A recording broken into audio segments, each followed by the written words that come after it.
ئەم کاتان باش هاوڕێیان ئەوڕۆکە هەوڵەدان بە کورتی هەندێک باس لە تونەلە تاریکەکەی سووریای نوێ بکەم. بەڕاستی ئێستا کە خەریکە دەگەینە ئەو قەناعەتە کە وەیانیش دەگەینە ئەو پرسیارە کە پێویستە ئاراستە بکەین ئایا بەڕاستی سووریا بەرەو لیبیا بوون دەچێ یان نا. لە ئێستاوە هەندێک نیشانەی وەها دەبینێن. هەروەکو دەزانن دوایی ئیتر ماوەیەک لەوەی کە ڕژێمی بەشار ئەسەد ڕووخا و هەیەت تەحریر الشام ئیتر توانی بێتە سەر سفرەی حازر لە دیمەشق ئیتر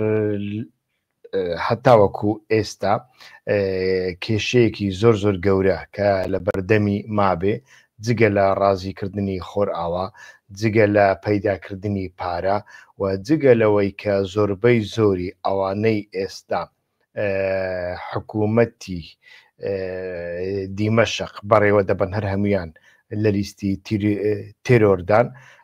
لە هەمان کاتدا یەک لە کێشە گەورەکانی ئێستای سووریادا چارەسەرکردنی گروپە چەکداریەکانە و کۆکردنەوەی ئەمانە هەمویان لەژێر سەیوانی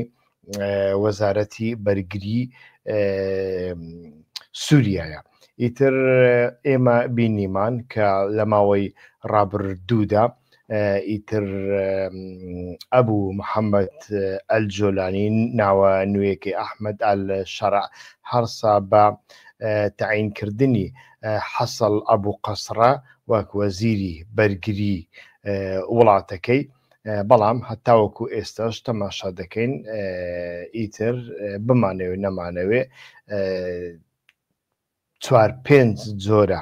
هێزی چەکداری جیاواز هەن و ئەمانە لە کرداردا هەتاوەکو ئێستا ئامادەنین لە ژێر سەیوانی وەزارەتی بەرگری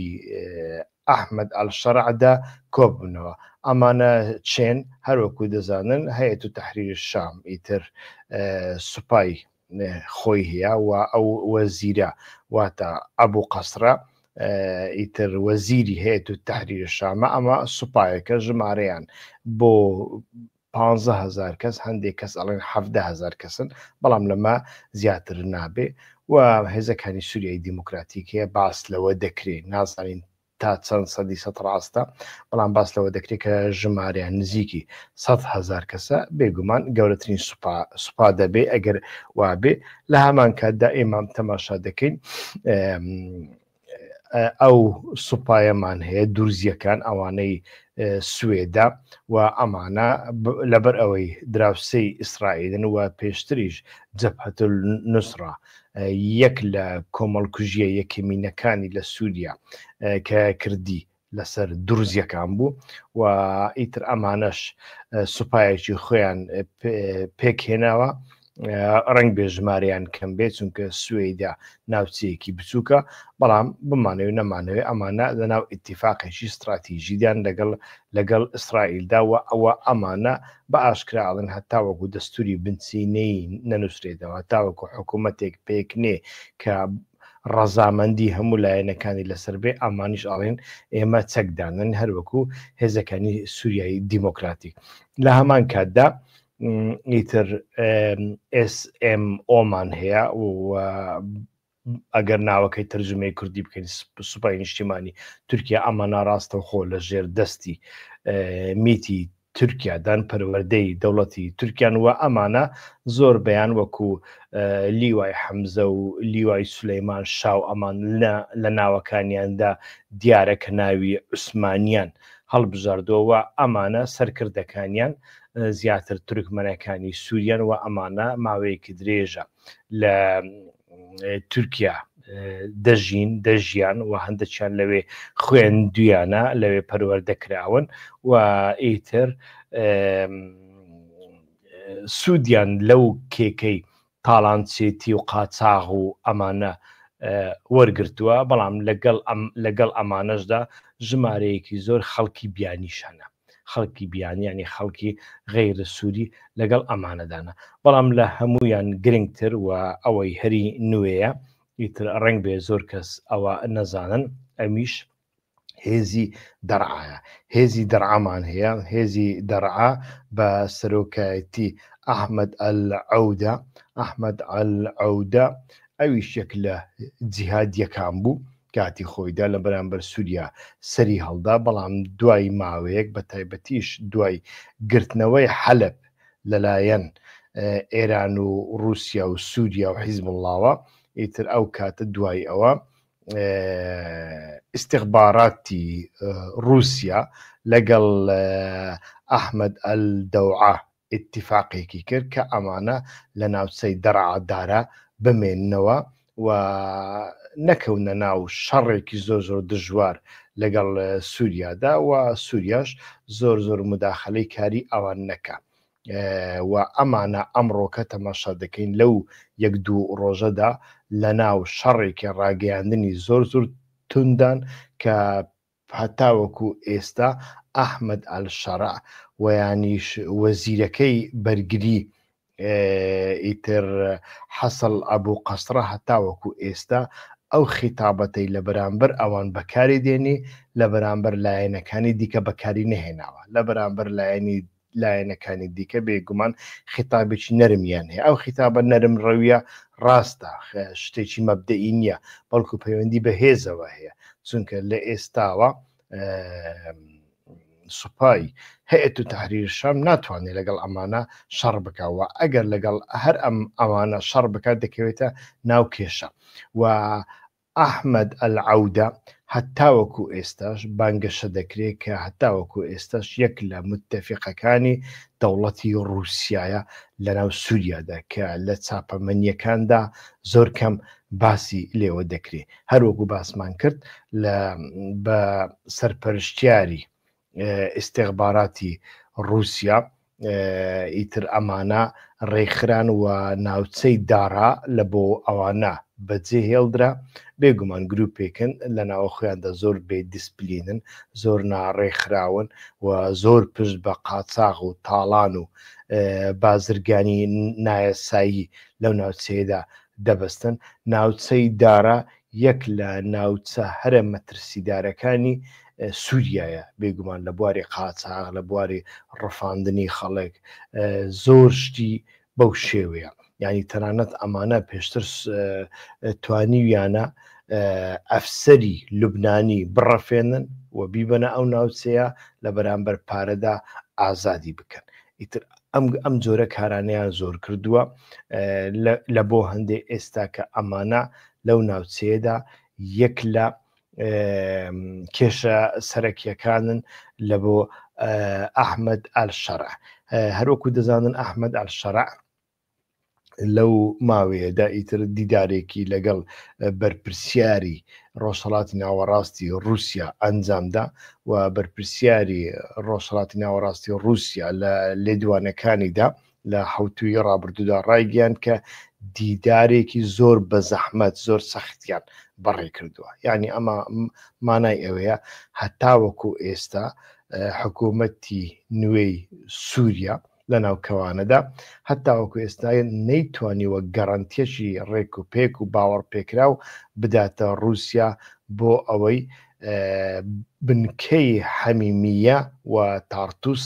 لە دەستی ڕووسەکاندا بمینی هەتاوەکو ئێستا دیارە مەترسیەک هەیە لەسەر ئەو شوێنە و رووسیا نایهەوێ ئەو شوێنە لە دەست بدا ئیتر ئەمە کێشەکەی بێگومان ئەمە پەیوەندی بە شەڕی ئۆکرانیاوە هەیە وە لە شەڕی ئۆکرانیاشەوە زیاتر پەیوەندی بە شەڕی هەژمونگەرایی نێوان بریتانیا و رووسیاوە هەیە یعنی سیاسەتی ئەمریکا و سیاسەتی بریتانیا چۆن لە ڕۆژهەڵاتی ناوەڕاستدا لە هەندێک بواردا جیاوازیان هەیە بۆ نمونە سیاسەتی ئەمریکا لە عێراق جیاوازە سیاسەتی بریتانیا جیاوازترە لە مەڕ رووسیاشدا سیاسەتی ئەمریکا و سیاسەتی بریتانیا هەرگیز وەکو یەک نییە یعنی بریتانیا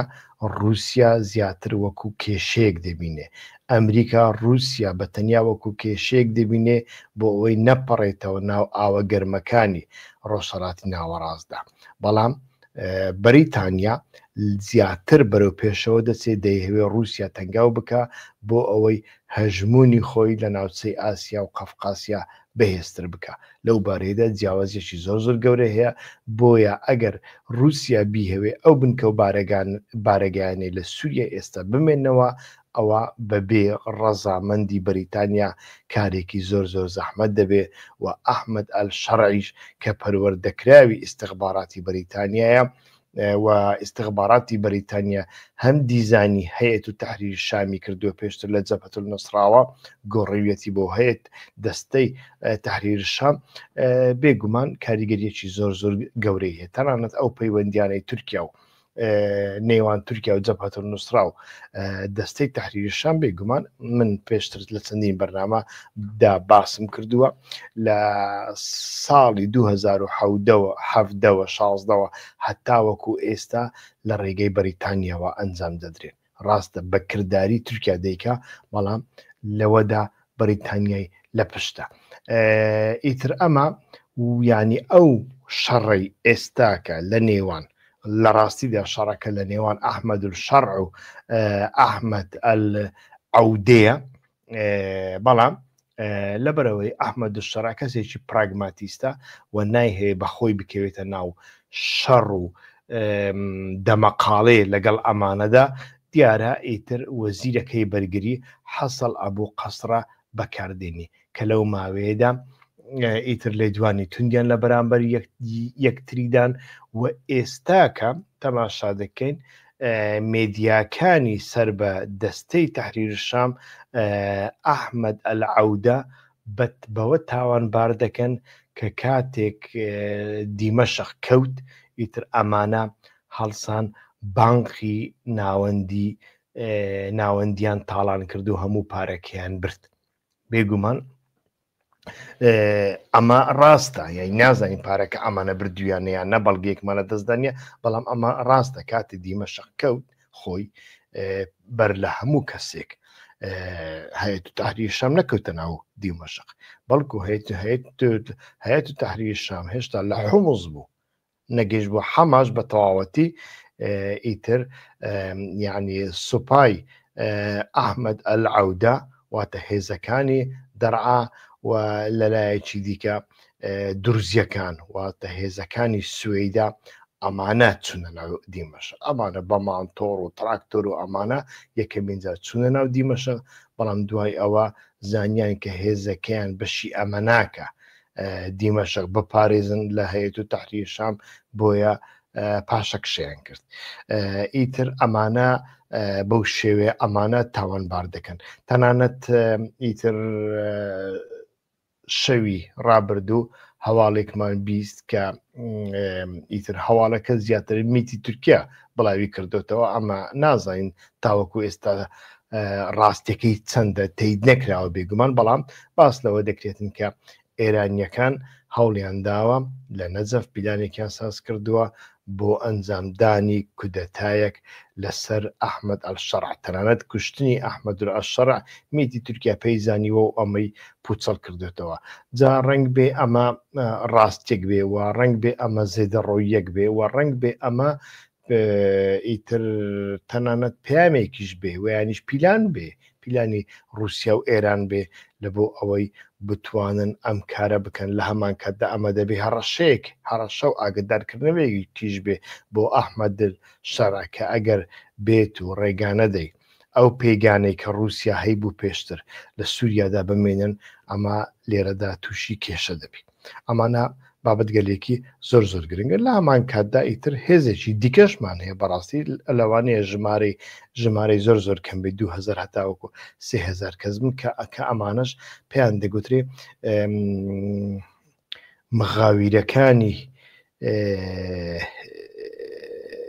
مغاویرەکانی سنووریان پێ دەڵێن چیان پێ دەڵێن یعنی ئەو هێزەی لە تەل ئەنەف لەوێدا لەلایەن ئەمریکیەکانەوە پەروەردەکران ئەمانە ڕاستەوخۆ سەر بە ئەمریکان یعنی ئەوانە سەر بە ئەمریکان و پەیوەندێکی باشیان لەگەڵ هێزەکانی سووریای دیموکراتیک هەیە پەیوەندی لۆجستیکی پەیوەندی استخباراتیان هەیە هاتوچۆ هەیە لە بینی ئەمانەدا و ئەو هاتوچێ ئەمریکا ئاسانکاریان بۆ دەکا بەڵام هێزێکی ڕاستەوخۆ سەر بە ئەمریکان تەنانەت ئەمان بەشێک لە بنکە و بارێگاکانی ئەمریکیەکان لەو ناوچەیەدا لە سنووری ئوردون عراق سووریادا دەپارێزن ئەم هێزانەشن هەتاوەکو ئێستا ئەم هێزانش چەکیان دادەناوە ئێستا کە پرسیارەکە ئەوەیە کە سووریا بەرەو چ تونێلێک دەچێ ینی هەروەکو بینیمان لە لیبیاش هەمان سینیاریۆ هەبوو لە لیبیاشدا ئیتر هەرچی کرا هێزەکان نیانتوانی لەژێر یەک چەتردا کۆ ببنەوە و دوای ئەوەی کە رووسیا هێزەکانی ڤاگنەری رووسیا هاتنە ناو لیبیا و لەوێدا ئیتر پشگیریان لە هێزەکانی حەفتار کرد هێزەکانی حەفتار و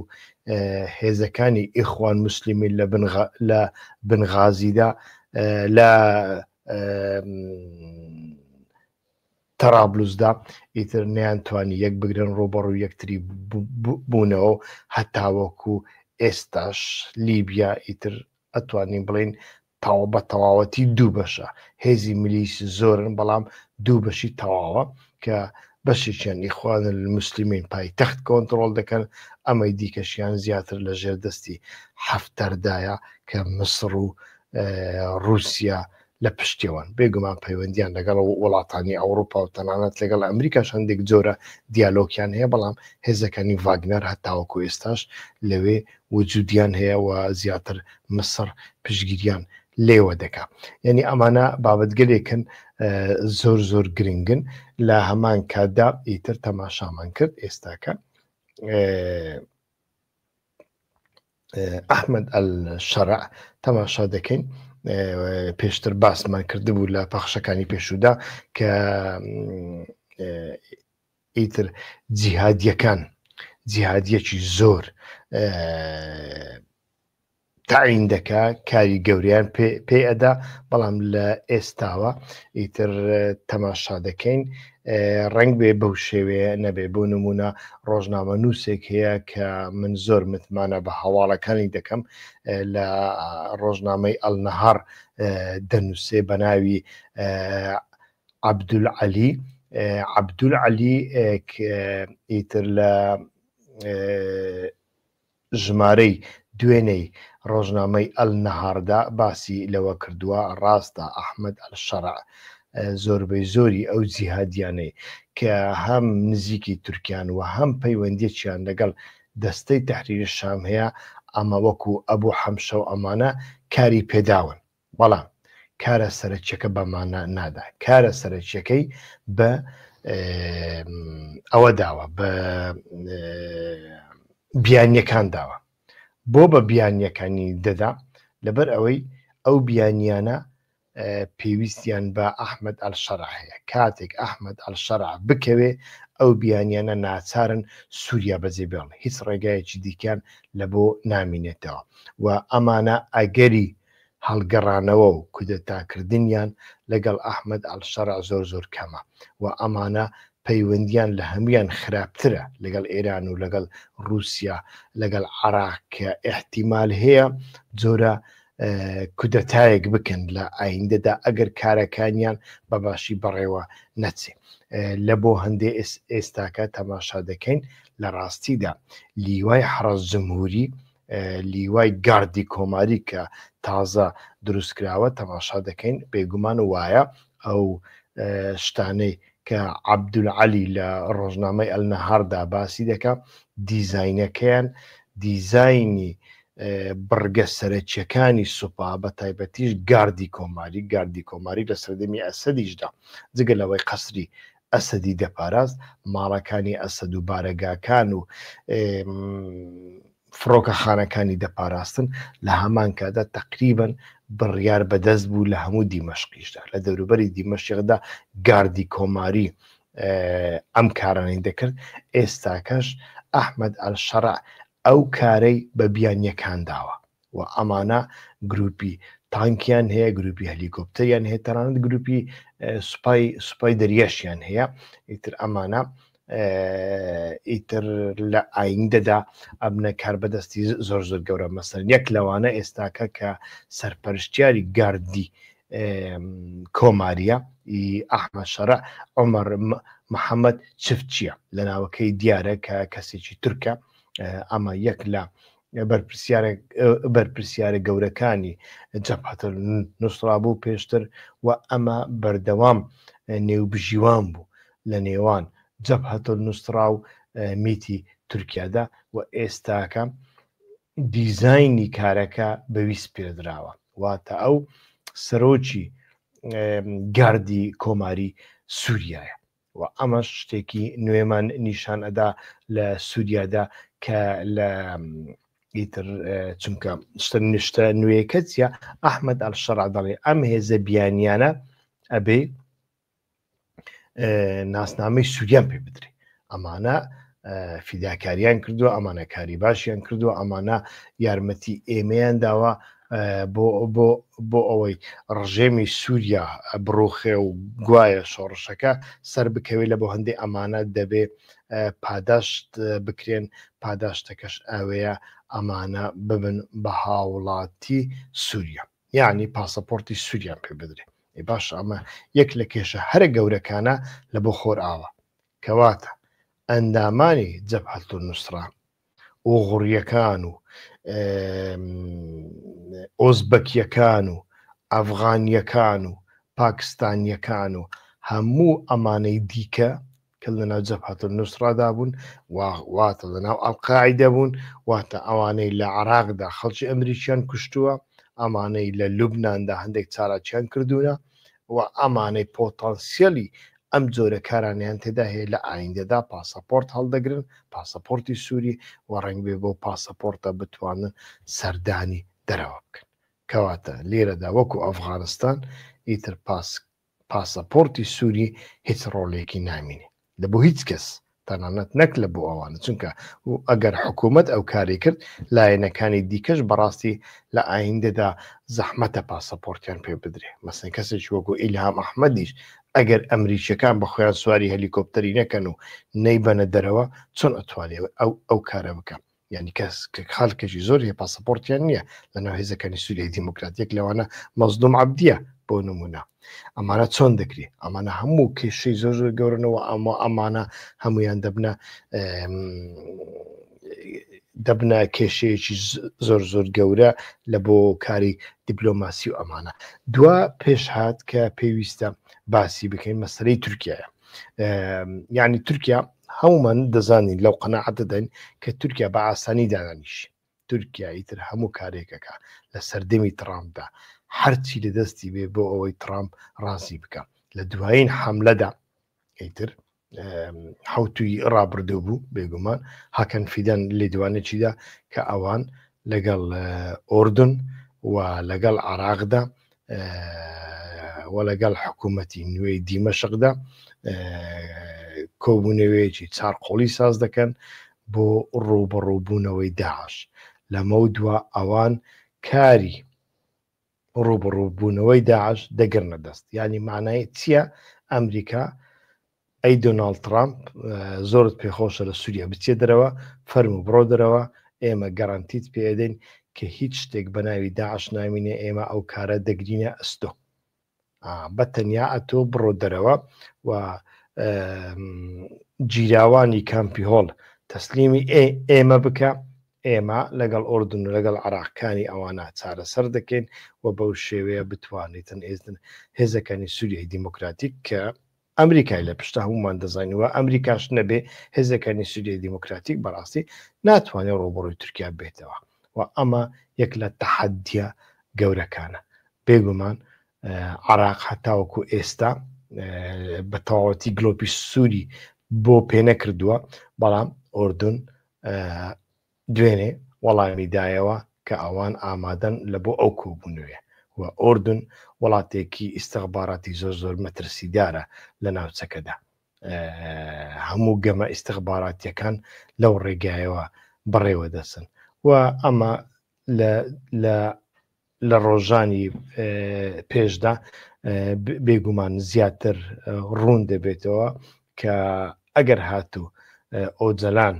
لێدوانێکی هێنا دەرەوە بانگەوازیەکی کرد بانگەوازیەک دەکا و لەو بانگەوازیەدا ئایا ئۆجەلان تا چ ڕادێک ئاگداری ئەو پیلانەیە و تا تورکیا چ داواکاریەکی لێ دەکا ئەو چ داواکاریەکیی تورکیا جێبەجێ دەکا ئەمانە هەمویان دەبینین بەڵام بە هەر شێوەیەک بێ ڕەوشی سووریا زۆر زۆر ئاڵۆزا لە ناو تونێلێکی زۆر زۆر تاریکدایە و زۆر زۆر زەحمەتە سووریا بەو هەموو پێک هاتە جیاوازانەوە بتوانێت ببێتەوە دەوڵەتێکی یەکگرت و وڵاتێکی یەکگرت و ئەما بەرەو چێ دەچێ بەڕاستی نازانین بەڵام ئەمانە هەم ئەگەری چارەسەرکردنی کێشەکان زۆر زۆر لاواز دەکەن و هەم ئەگەری پارچەبوون و شەڕێکی دوور و درێژ لە ناوچەکەدا زۆر زۆر جیاواز دەکەن کە لە کاتێکدا ئیتر دەبینین بەڕاستی ئەو هەڵمەتانەی دۆناڵد ترامپ دەکا بە تایبەتیش ئەو هەڵمەتانەی دژ بە مسر و ئوردون لە مەرغەزە بۆ وەرگرتنی خەڵکی غەزە کە دەیهەوێ خەڵکی غەزە بە زۆر لەوێ دەربکە لە ژێرناوی ئاوەدانکردنەوەی غەزە لە ژێرناوی بە هوتێلکردن و بە سیاحەتکردنی غەزە ئیتر ئەو هەموو خەڵکە لەوێ دەربکە و پاشانیش هەندێکیان وەکو کۆی لە بگەڕێنیتەوە مافی پەنابەریان پێ بدە لە بۆ ئەوە ئیتر دیدار لە نێوان پاشای ئوردون مەلیک عەبدوڵڵا و دۆناڵد ترامپ ساز بوو و دیارە دیدارێکی زۆر زۆر سەخت بوو بەڵام سیسی دیدارەکەی ڕاگرت و یانیش دوای خست سیسی هەتاوەکو ئێستاش بەرگریەکی زۆر زۆر تون دەکا